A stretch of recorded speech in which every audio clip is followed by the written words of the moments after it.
We have been talking about social media. Somebody comes and says, the colonizers were better than you. How can you say that and you call yourself a Uganda? Alright, wetuugirira ssaawa zino President Yoweri Kaguta Museveni ebibyeesi birungi mutabani we Gen.Muhoozi Kainerugaba nkugambye embeera yeyongedde ddala okukaluba nkuleetedde omukyala maaso awo avuddeyo n'amulabula n'amugamba kino watakola byamugambye. Oh my god, ayinza butasimatoka guno omwaka. Video nyongera okujjukiza soko jimpereka like omaze subscribing aho wegette ku mukutu guffe guno omukulu Gen.Muhoozi Kainerugaba naye mu maaso awo tumulina alina byayogedde ndowooza ziri important kyovula nkoze eki nzibalitidde kale katugendere mu chatulesi olunaku olwaleero omukulu guli mukubira ngulaba ku screen yo Gen.Muhoozi Kainerugaba bavuddeyo ne bamulabula omukyalo omu. Oh my god, video njala tugyetegereze bulungi mu ngambi byadala mwe mulowooza byayogedde byonna biri varied oba she is just trying to look for clout in the public so that she can gain her sympathy. Na byayogedde President Yoweri Kaguta Museveni mutabani we Gen.Muhoozi Kainerugaba musoke mujiwa amatu video tumali tweyongereyo ne bya Gen.Muhoozi biki byayogedde eri baforeigners bagala kuyingira mu nsonga za Uganda. Okay, abana benchukachuka gano gammwe mwabadde mwakategedde amawulire agaliwo Gen.Muhoozi aluwa ngabawe kangabawe Gen.Muhoozi kitokota Gen.Muhoozi ekimbe kyamukuba. Gen.Muhoozi Kainerugaba ali bubi nnyo. Ekimbe kize nga kimukuba nga kimukubako wiiki ne wiiki endala n'aba bulungi naye kati kyamutadde ku ttaka. Ali ku ttaka essaawa zino nkusimba tolinawo osobola omujja mundayirira Katonda. Tosobola mufune essaawa zino. Nawulidde abagamba ngu baagala ajja testifying ku bya Dr. Kiza Besigye. He's struggling for his life essaawa zino. Nabagamba nti waliwo omuteego gwayingira mu nyumba ya President Yoweri Kaguta Museveni. Naye mubuulira ayogera akabisi abaakaleese. N'agamba nti ensonga agenda zitereeza. Bwe yamala n'alabira ddala nti okubeera president kimusingira buli kimu. Naye nga Katonda bw'aba asazeewo tosobola kistopinga. You cannot stop the prophecies of the destiny. Yoweri Kaguta Museveni, with all respect, ekisanja ekyo kyaweddeyo naawe okimanyi ogeta nakugamba nti 2026 obukulembeze si bubwo. Nekijja nekituuka ku Mama Janet. Wakyaliwo n'ababuuza Mama Janet aluwa. Mama Janet banange bya Mama Janet ebyo byaggwa. Eyo side yaggwa. Kakati tuli ku Gen.Muhoozi nakyo kigenda kuggwa saawa yonna kigozi. Soogera bye simanyi President Museveni, soogera bye simanyi. Byanjagala mbimanyi era mbikakasa. Ndayira ne Bible yange bweti. Katonda yantuma nangamba nti kino ekisanja n'okigendako ogenda kufiirwa buli kimu kyonna, including your children and everything you have worked for 40 years. Ndowooza okirabye. You have to do peaceful transition as soon as possible. Otherwise, ebya Muhoozi bwe kimuvaako Natasha, you are a very big girl. You are supposed to advise your father. Insist on something which is right. Muchirabira want Uganda. This is a complete failed state. Era namwe mukimanyi nti abakolaki ababasupportinga ababakirizamu bonna they are on their own benefits, but they know what is happening. People are crying, people are sleeping outside. Yes, tekisoboka. Katonda tali yanguzi.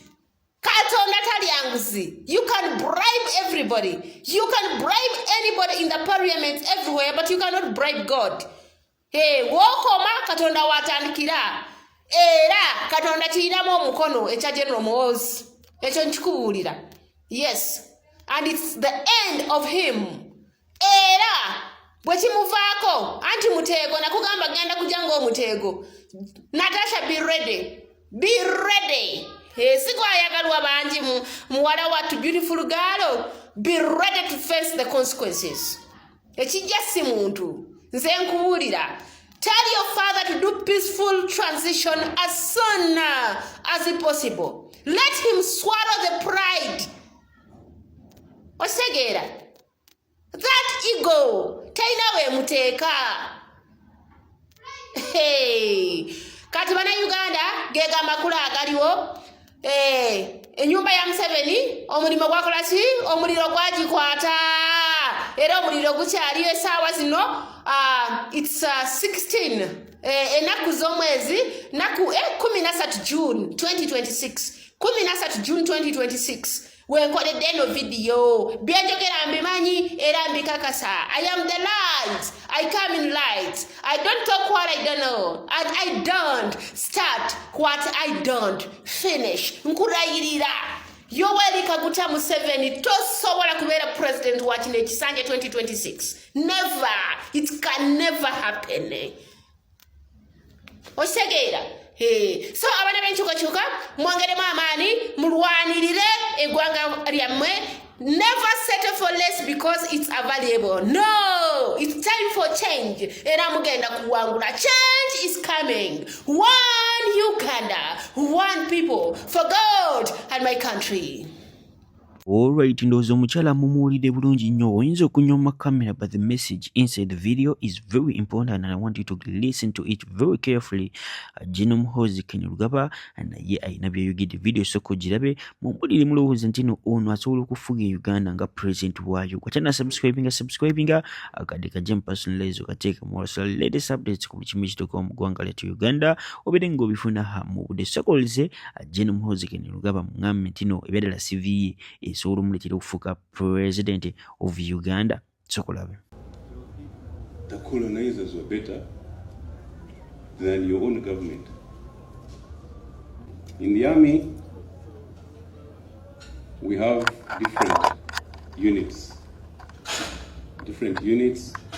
different kind, with different training, with different backgrounds. In the NRA, when they would be a special mission, they would call mobile brigade. Mobile brigade had certain battalions.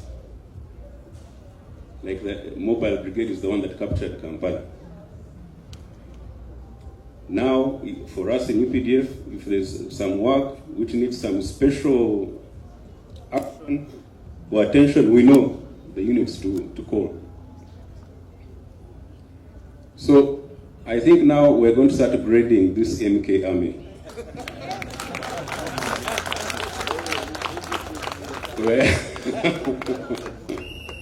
We're going to start grading this MK army by your achievements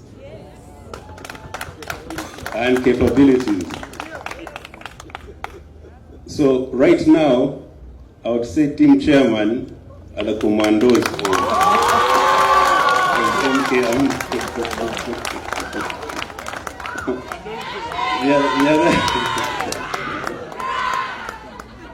And the others have to catch up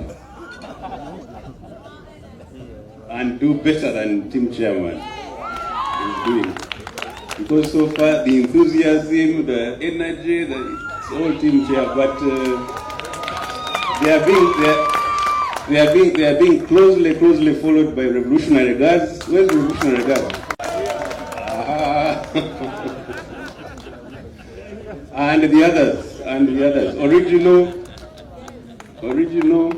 We have had now their groups in northern Uganda, so we shall be grading you according to what you achieve for the good of our country. I will end also by once again thanking the President and Commander-in-Chief for promoting myself and Lieutenant General Gen.Muhoozi to our new ranks and to the new position for General Muhanga. General Muhanga is a great soldier. He's a great soldier, and I'm glad that Land Forces is going to be led by him. I've had a long history with him. I trust him completely. I trust his capabilities. He has transformed the situation in North Kivu. You people don't know much of your own continent. There's a place called North Kivu in DRC, where ADF was, but under his leadership in Operation Shuja, he has transformed the situation there. A very energetic man. He's always running at 6 a.m. or 7 a.m. Inspirational commander. He will do a great... All right, ikyanaku nnyo. Muganda waffe gwe mumanyi obulungi Queen Rashida yafiirwako maama we amuzaala ennaku ezo. Tusaba Allah amusasire byamusobako naffe atusasire gye tulaga ffenna.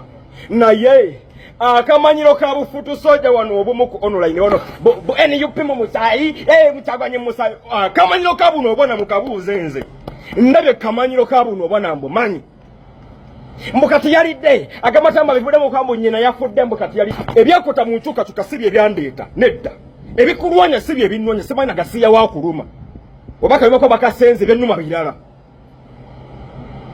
ebiruma Rashida bira yakugambye gwe mbadde nwanirira Uganda munyumire nga ensonga yamuleta muzina ensonga avuddewo ate omuyasamira ani mwe yabagamba bifana mwe namwe abasize Saudi Arabia asema mu Qatar gyali Dubai bichani America nasana musibamu tugera lona kusanga kukozi yemu fenna kyogamba Rashida wabiva mungolo biyimirira ani abagamba mbu kyagoni senta mulo bati mitembo bwabiva mu lero nga biyimirira nga bikoma tutambuza ideas personalities eno soko tutambuza ideologies personalities mu guni katali yo byabiweddewo kyagoni no musinza jyo gamba tikadino gyendi mu America bawaje nawe jempanga nkudde mbivuddeko omalalistuka tetumanyani kati tugambe mu yalide sene bamuwadde sene bivemu kati webivude mu bunodde mabega nolemererwa mukati okubivaamu bwe okubyako sente Rashida ngalide sente kukuba limesezo goba museveno kumujja mu buyinza mwe muva ku bantu wano mbulwe mayine bimuluma nga webigwera gena kudamula kulwana era baba numunoza tulono mu binyumba muli basiru omuntu akugame mawange gwe mbadde noni nafudda avudde otocha ikinwanya